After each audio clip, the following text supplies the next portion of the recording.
მივესალმები უსამართლოდ ტყვეობაში მყოფ ადამიანებს, რომელიც რეჟიმმა მხოლოდ იმიტომ გამოკეტა, რომ რეპრესიებით სხვა ადამიანები შეეშინებინა და მათზე არის აღძრული საქმე როგორც ჯგუფური ძალადობის ორგანიზატორები, თანამონაწილეები და ასე შემდეგ და სადაც ვერანაირი ფაქტები ვერ წარმოადგინა სახელმწიფომ ბრჭყალებში და ეს ადამიანები ტყუილად იხდიან სასჯელს, მაგრამ ჩემს შემთხვევაში არსებობს ფაქტები უსაფუძვლოდ განხორციელებული ძალადობა ჩემზე სახელმწიფო უწყების წარმომადგენლის მხრიდან, რაზეც არანაირი რეაგირება არ მოყოლია. თუ არ ჩავთვლით იმას, რომ გზაზე გადავუდექი ერთ-ერთ საპატრულო ეკიპაჟს, რომ 112-ში დარეკილი 6 ზარის შემდეგ 3 საათის განმავლობაში არ მოახდინეს რეაგირება და არ მოვიდნენ გამოძახებაზე. და ეხლა მე მოვედი კლინიკაში მხოლოდ იმიტომ, რომ აღმეწერა ჩემ დაზიანებები სასამართლოს მანდატურის ხანდვანელის მხრიდან, დავით მარტიაშვილის მხრიდან, რომელიც არის განსაკუთრებული სისასტიკით მრავალჯერ გვაქვს ნანახი მისი მხრიდან ჩადენილი ძალადობა. ნინო დათაშვილის შემთხვევა კმარა მხოლოდ. ეხლა ეგ უნდა მეთქვა, რომ აი ზუსტად ნინო და გუშინ ისეთ შოკურ მდგომარეობაში ვიყავი, რომ ფიზიკურად აი ვერ გავაანალიზე რა ხდებოდა და დღეს როცა კადრებს ვუყურე და გავიხსენე რაც ხდებოდა მანამდე, ზუსტად ვიფიქრე, რომ უნდათ ნინო დათაშვილის кейსის გამეორება და წამოგება პროვოკაციაზე ჩემგან. თუმცა ვერ მიიღო ეს რეჟიმმა, იმიტომ რომ კი მინდა ის ფაქტიც დავაფიქსირო, რომ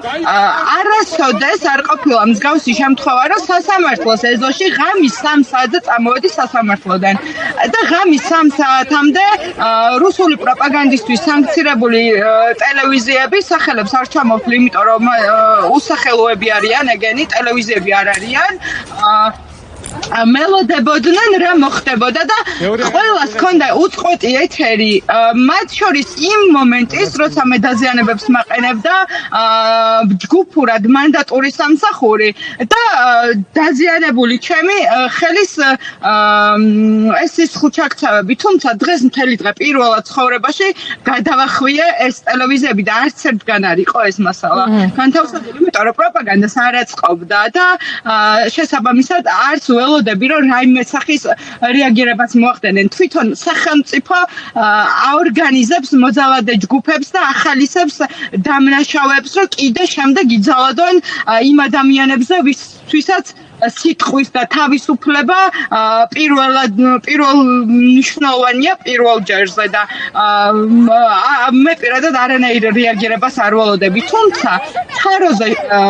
რომ შემოდან ეს საქმე ხანდაზმულობა, როგორც ვიცი, არ აქვს ამ ძალადობას და აუცილებლად მოუწევს გასამართლება იმ მანდატურებსაც, იმ სხვა ადამიანებსაც, ვინც ახალისებული ყავს ამ რეჟიმს და აუცილებლად სამართლიანი სასამართლოთი გასამართლდებიან.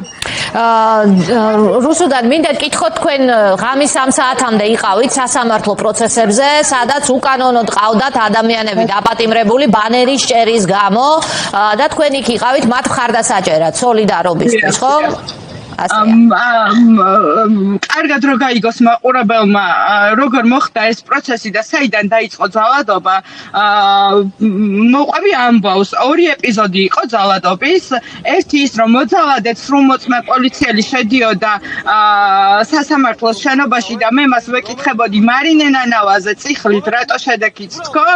და ახლა რა ჩვენება უნდა ნანავა არის დაკავებული იმ 9 ადამიანს შორის ჯამში 10 შორის, რომელიც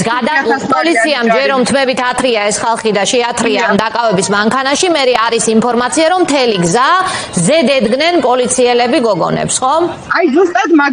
ვინც ზედ ედგა, სამხარაძია მე მგონი გვარი არ შემეშალოს ზუსტად არ მახსოვს,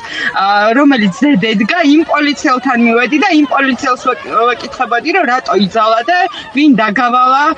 და რატო შეასრულა ეს უკანონო ბრძანება თქო და ამ დროს არ ვიცი აი ყველა მანდატური მომცვივდა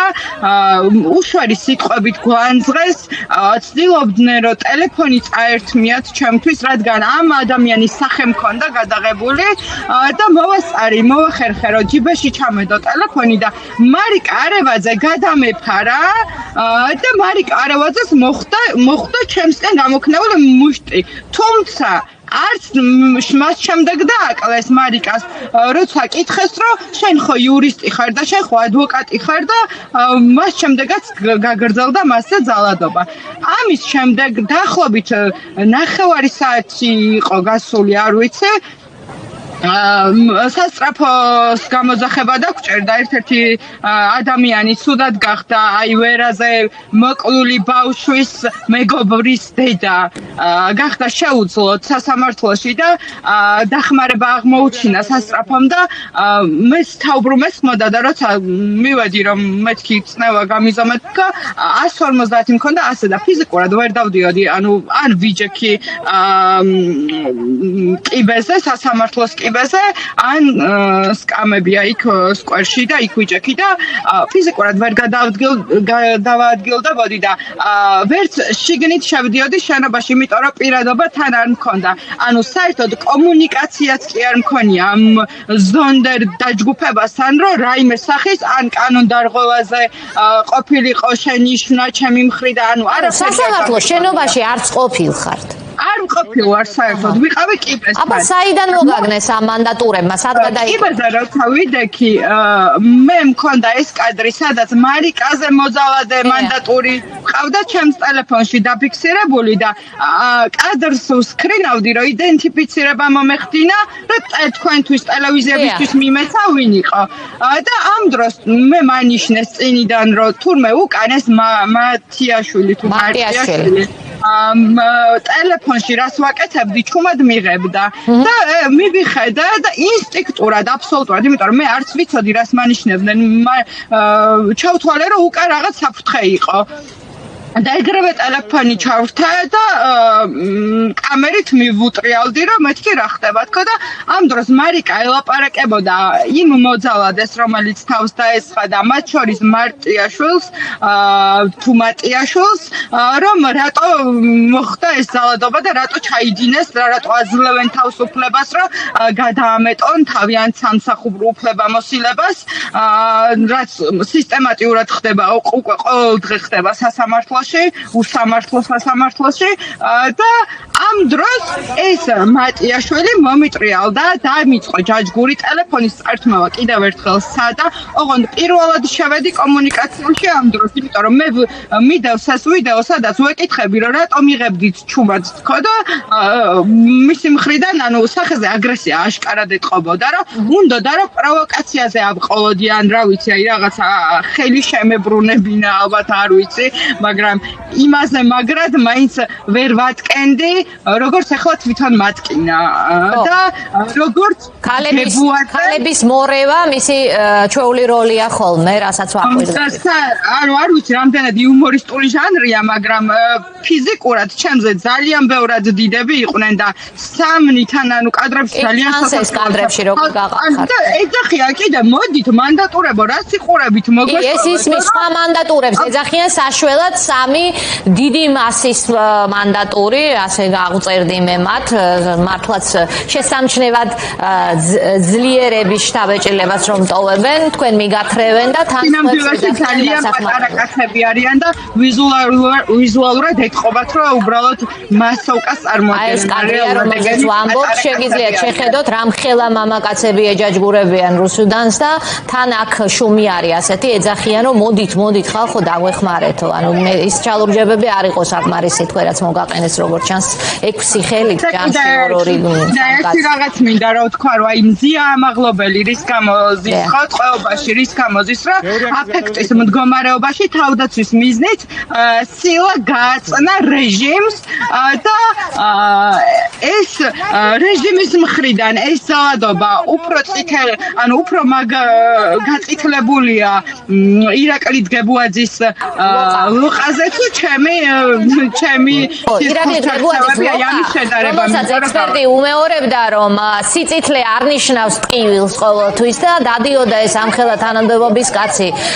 პოლიციის უფროსი და ამბობდა მეტკინაო ეს ალიყურიო ქალის მიერ გარტყმულიო და თქვენი სიწითლეები აშკარად მეტყველებს იმას რომ გეტკინათ მისი სისგან განსხვავებით არავის შესაძლოა და ამას არ ვიტყვი მაგრამ აი როგორ აგიხსნათ რომ გულის წასვლამდე მტკიოდა და ვეხვეწებოდი რომ ხელი გამიშვით ძალიან ნუმიჭერს თქო და უფრო მაგრად მიჭერდა აი მეორე მხარეს ეხა ეს ხელი დამიფიქსირეს რაღაც არ ვიცი რა ქვია კი ბატონო სახვევით დია სახვევით და მეორე მხარეს შედარებით ნაკლები დაზიანებები მაქვს ანუ ალაგ-ალაგ მაქვს მაგრამ აი აქ მაგ მთლიანი ხელი გამიშავდა თითქმის და ალბათ ყოველ მეორე დღე ანუ სამედიცინო ეს აღწერა ექიმმა ხომ და გამოიძახა პოლიციას აღწერილია პოლიცია გამოძახებულია ხართ საავადმყოფოს ეზოში და არავინ მოდის ხო არავინ არ მოდის მოვიდა რუსთავის მეორე და მეოთხე განყოფილება გადაიღეს ეს ძალადობის ამსახველი კადრები ჩემს ტელეფონში მითხრეს რომ ვიღაცას უნდა შეუთანხმონ ანახონ არ ვიცი მე ექიმს უთხრეს რომ ჩვენ არ გვეხებაო ეს ძალადობაო საბურთალოს ეხებაო საბურთალოსში და საბურთალოს განყოფილებაში პოლიციის განყოფილებაში დაარეკა კლინიკამ რომ ანუ პაციენტი გაუშვათ თუ დავტოთ თუ რა გავაკეთოთ იმიტომ რომ თქვენ გეხებათო ჩვენ ვალდებულები ვართ რომ შეტყობინება გავაკეთოთო და ამ ქალბატონზე ვიცით უკვე ყველაფერია იმიტომ რომ პროკურატურაში გავაკეთე შეტყობინება რომელიც უბრალოდ პროკურორმა დამირეკა შეტყობინების საფუძველზე და ხვალ 11 საათზე დამიბარეს გამოკითხვაზე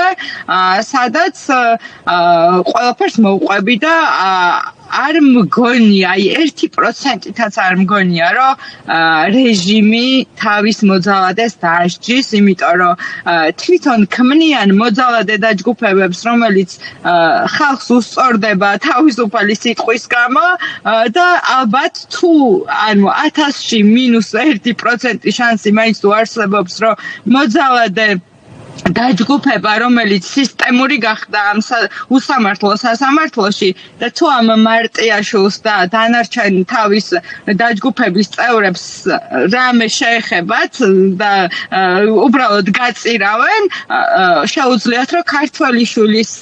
დაჯგუფებაში იპოვონ ახალი სამსახური, იმიტომ რომ ახლა იმათ ახალისებენ ძალადობით და დიდი მადლობა რუსუდან. მადლობა შენ სამოქალაქო აქტიურობისთვის და